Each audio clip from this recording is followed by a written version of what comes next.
Narito ang ilang mga karaniwang sintomas ng acidity condition.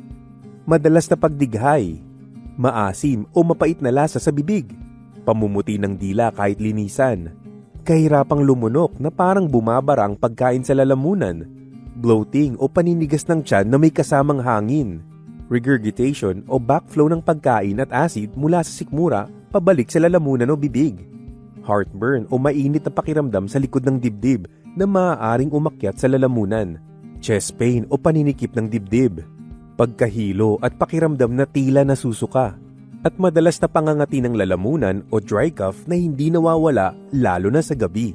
Kung makaranas ng chest pain na may kasama ng kahirapan sa paghinga o pagbigat o pamamanhid ng braso, magpadala na agad sa ospital. Mga tunay na kwento ng kagalingan, The Healing Galing Way. Ang galing!